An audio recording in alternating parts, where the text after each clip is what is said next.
মানে একে একে করে আমাদের ইন্ডাস্ট্রি শুরু হয়ে যাচ্ছে। মানে আমরা বলতাম সোনালী যুগ, আসলে মানে আর তখন আমরা সবসময় বিশ্বাস করতাম যে আমরা যে স্কুলিং থেকে এসেছি আমরা সবসময় সিনিয়র বা মুরব্বীদের সম্মান করতাম। এই মুরব্বীদের মধ্যে আমাদের জীবনে যারা শ্রদ্ধেয় রাজ্জাক সাহেব থেকে আরম্ভ করে হাসান ইমাম সাহেব থেকে আরম্ভ করে আলমগীর ভাইয়া, সুলতানা ভাইয়া, উজ্জ্বল ভাই, ফারুক ভাই, জসিম সাহেব এবং অবশ্যই প্রবীণ মিত্র, ওনার কাছ থেকে আমরা আমাদের প্রজন্ম যেই মানে সহনশীলতার শিক্ষা পেয়েছি, যেই ধৈর্য শিক্ষা পেয়েছি।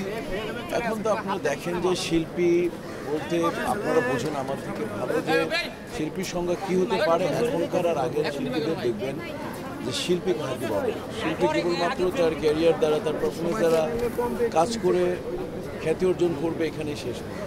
একটা শিল্পীকে শিল্পী থাকতে হলে প্রবীণ মিত্রর কাছ থেকে শিখেছি, একটা শিল্পীকে একটা শিল্পী হিসেবে পরিচয় বহন করতে হলে কালকে জন্ম থেকে মৃত্যু অবধি সেটাকে বহন করতে হবে। প্রবীণ মিত্র সাহেব আমি সবসময় উদাহরণ দিই যে অনিয়ন্ত্রিত লাইফ আমাদের জীবন থেকে, আমাদের ফিল্ম ইন্ডাস্ট্রি থেকে অনেক বড় বড় মহাতারককে ছিনিয়ে নিয়েছে কেবলমাত্র অনিয়ন্ত্রিত লাইফ। এবং তখন আমি এক্সাম্পল দিই, আমার প্রবীণতা, আমাদের প্রবীণতা, আমাদের ইন্ডাস্ট্রি প্রবীণতা, আমাদের প্রবীণতা, যার ধৈর্য, যার লাইফ অফ স্টাইল যদি কেউ ফলো করে তাহলে আর কিছু লাগে না। আমি স্কুল পেয়েছি তার কাছ থেকে, লোকও চলে গেছে। আমি কী বলবো, মানে বড় ভাষা নেই। ওনার সাথে আমি এত কাজ করেছি আমার জীবনে, আমার সাকিবের জীবনে সবচেয়ে বড় ছবিটাই হচ্ছে প্রিয়া আমার প্রিয়া। ওইখানে মেইন ক্যারেক্টারই ছিল আমি, ছিলাম এই যে আমাদের কেমিস্ট্রি ছিল। মানে আমি বলে বোঝাতে পারবো না যে এই ছবিতে মানে একদিন আমাকে ডেকে বললেন যে সবসময় আপনি করে বলতেন, উনি কাউকেই কখনো তুমি করে বলতেন না, উনি সবাইকে আপনি করে বলতেন। প্রোডাকশন বয়কে বলতে আমাকে আপনি চা দিবেন মানে। এবং শিল্পী সমিতিতে অনেকবার ভাইস প্রেসিডেন্ট ছিলেন। মানে এখন আমার বামপন্থী সুব্রত ভাই আছে, একবার আমি কাকতালীয়ভাবে ভাইস প্রেসিডেন্ট দাঁড়িয়েছি, তার থেকে বেশি পেয়ে যায়। তো তখন আমাদের ভাইস প্রেসিডেন্ট 1-2 লেখা হতো। এই আমি আর আমার সুব্রত ভাই বললো যে মিশা কী করবো, 1-2 লিখবো। আমাকে প্রশ্নই আসে না। প্রবীণ দাদার কাছ থেকে আমি ভোট বেশি পেয়েছি, তুমি 1 নম্বরের প্রশ্নই আসে না, নাম্বারই দিবা ওখানে তুমি দাদা, ঠিক। এই তখন থেকে শিল্পী সমিতিতে আর 1 নম্বর 2 নম্বর আমার ভাইস প্রেসিডেন্ট উঠে গেছে। তো এই যে এটা শিখেছি কার কাছ থেকে, প্রবীণ সাহেবের কাছ থেকে। আমার প্রিয়াতে একদিন আমার এইখানে আমাকে 7 নম্বরে আমি ঘুরে যাচ্ছি, একটা ছবি ছবি করতেছি, আমি বলতেছি শোনেন জি আপনার আমার প্রিয় ছবিটা আপনি কিন্তু খুব ভালো করেছেন, খুব ভালো করছে, আমি ভেবেছি। আমি ওনার প্রবীণ মিত্র সাহেবের আমার ওয়াইফ, ওনার অন্ধভক্ত ছিলেন, অন্ধভক্ত আমার ওয়াইফ। আর ওনার ব্যক্তিত্বের জন্য মানুষ ভক্ত, ওনার পারিবারিক কারণে ভক্ত, ওনার বললাম যে ওনার মানে জীবন চলার যে ধর্ম, এটা দেখে সবাই ভক্ত। এবং রাজ্জাক সাহেব থেকে আরম্ভ করে আমাদের যে ধরি আজকে যদি আমাদের নীরবের কথাও বলি, সবচেয়ে ছোট এবং বড়, প্রত্যেকেই দাদাকে ভালোবাসে। প্রত্যেকে এমন কোনো সাংবাদিক ভাইয়েরা মনে হয় এমন এই একটা লোক যাকে নিয়ে মনে হয় কেউ একটা কটু কথা লিখতে পারে, যাকে নিয়ে একটা শব্দ আমরা কেউ আজ পর্যন্ত কোনো মানে ডিসঅনার হতে পারে এই শব্দ, এরকম কেউ ব্যাকরণিক শব্দকে ব্যবহার করেনি।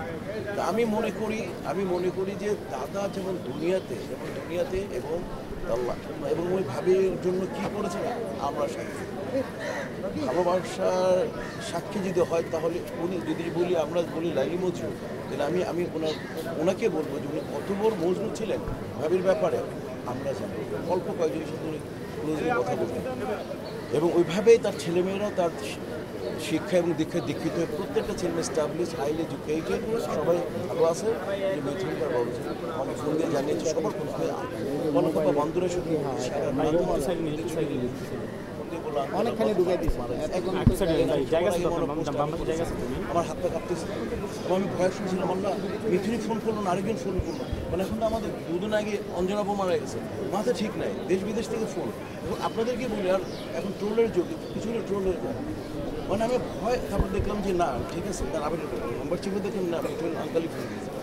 তো বলবো যে মানে আপনারা সবাই মিলে দাদা চলে গেছে। আমি একেবারে বলতে পারি দাদা যে ব্যক্তিত্ব ছিলেন, দাদা যে আদাকারী ছিল, যে মানবিক মূল্যবোধ ছিল, দাদা অবশ্যই আল্লাহ তাকে বেহেশতের অন্যতম জায়গায় স্থান দিবেন, আর তার ছেলে মেয়েগুলো যাতে এই তার বাবার এই মানে শোকটাকে সহ্য করে সেই এই দোয়া করি এবং তার মাগফিরাত কামনা করি। আপনারা সবসময় ইন্ডাস্ট্রিতে লিজেন্ডে পাঠিয়েছেন, ইন্ডাস্ট্রি পাঠিয়েছেন, আপনাদের কাছে কৃতজ্ঞতা, আপনাদের কাছে কৃতজ্ঞতা শেষ নাই। দেখেন আপনারা এত, কিন্তু আমি তো এক্সপেক্ট করতে পারি আজকে তো অনেক শিল্পী করছেন না, মানে মানে কষ্ট লাগে, কিন্তু মানে এটা বলতে পারি হাতে না বলা যায়, খুব কষ্ট লাগে। তাহলে আমরা ইন্ডাস্ট্রি মানে লাগবে না, আমি মারা গেলে আমার ছোটো এই সঙ্গীরা ছোটোটা আসবে না, যদি এটা না তাহলে ইন্ডাস্ট্রি 40 বছর আমার হয়ে গেছে, তাদেরও দিয়েছে প্রায় 50 বছর। তো এইটুকু স্বীকৃতি যদি মানুষ না পায়, নিজের পরিবারের কাছ থেকে যদি না পায়, তাহলে বিষয়টা আসলে মানে হতাশা। যাই হোক, আপনি হ্যাঁ উনি উনি উনি কমপ্লিটলি উনি বিয়ের পরে আমি বললাম না যে উনি মজনু, উনি প্রেম অনেক বছর প্রেম করার পরে যে বিয়ে করেছেন, করেছেন বিয়ের সময় উনি মুসলমান হয়েছেন। ওনার নাম ছিল এবং তার প্রত্যেকটা ছেলে মেয়ে কিন্তু তার ইসলাম নামে দেখবেন, প্রত্যেকটা ছেলে মেয়ে কিন্তু তার ওইভাবে উনি দীক্ষিত হয়েছে। তার আজকে ইনশাআল্লাহ নামাজ হবে আমাদের বাসাবার এখানে, জোহর এখানে হবে, এরপরে চ্যানেল আইতে চলে যাবো আমরা, ওখানে একটা নামাজ হবে, আমরা আজকে আপনার সবাই